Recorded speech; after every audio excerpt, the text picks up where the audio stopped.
Hello നമസ്കാരം.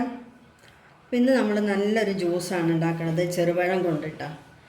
അപ്പം ഞാനിത് ചെറുപഴത് എന്നാലും എന്താ പറയുക, ചെറുപഴം എന്ന് പറഞ്ഞാൽ മൈസൂർ പഴമാണ്, ഞാലിപ്പൂവനല്ല മൈസൂർ പഴമാണ്.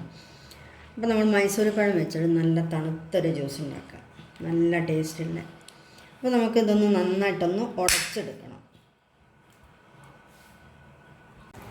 അപ്പോൾ നമുക്കിത് നന്നായിട്ടൊന്ന് ഉടച്ചെടുക്കണം. അപ്പോൾ നമ്മൾ മിക്സിയിൽ അടിക്കണമൊന്നുമില്ല കേട്ടോ. മിക്സിയിൽ അടിച്ചാൽ നമുക്കിത് ഇത്ര ഒരു ടേസ്റ്റ് കിട്ടില്ല. അപ്പം നന്നായിട്ട് സ്പൂണ് വെച്ചിട്ട് തന്നെ നമുക്കിതൊന്ന് നന്നായിട്ടൊന്ന് ചേർത്തെടുക്കാം.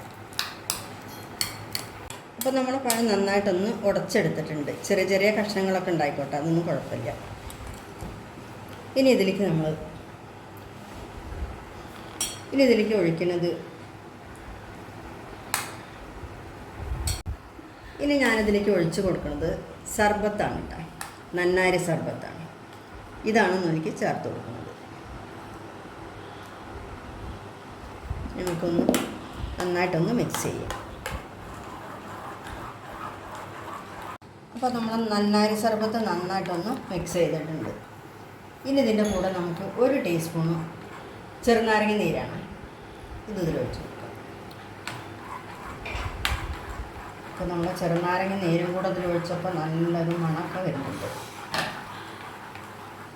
ഇനി നമുക്ക് കസ്കസ് ഇട്ട് കൊടുക്കാം.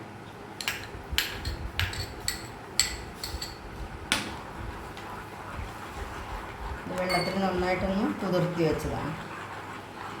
ഇനി നമ്മളിതിലേക്ക് തണുത്ത വെള്ളമാണ് ഒഴിച്ചു കൊടുക്കുന്നത്, നല്ല തണുത്ത വെള്ളമാണ്.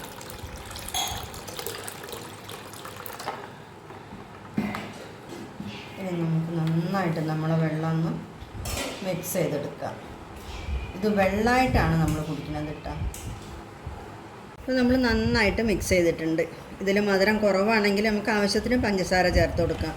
അപ്പോൾ ഞാനിതിൽ നന്നാരി സർബത്താണ് ചേർത്തിട്ടുള്ളത്, പഞ്ചസാര ചേർത്തിട്ടില്ല. ഇനി നമുക്ക് സെർവ് ചെയ്യാം. ഇപ്പോൾ നമ്മളെ ഇത് ജ്യൂസൊന്നും പറയാം, നമ്മളെ തണുത്ത വെള്ളമായിട്ട് നമുക്ക് കുടിക്കാൻ ഉപയോഗിക്കാം. അപ്പോൾ ചെറുപഴം നല്ല തണുപ്പുള്ള സാധനമാണല്ലോ, അതുകൊണ്ടാണ് ഞാൻ ചെറുപഴം കൊണ്ടൊരു ജ്യൂസ് ഉണ്ടാക്കിയത്.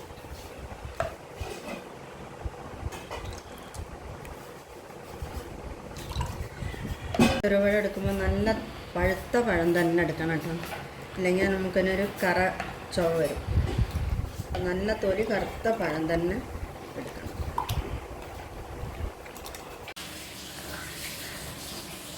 അപ്പോൾ നമ്മുടെ ചെറുപഴ ജ്യൂസ് അല്ലെങ്കിൽ ചെറുപഴം കൊണ്ട് ചേർത്ത വെള്ളം, ഇത് രണ്ടും നമുക്ക് ഉപയോഗിക്കുകയും ചെയ്യാം, രണ്ടൊന്നും പറയും ചെയ്യാം.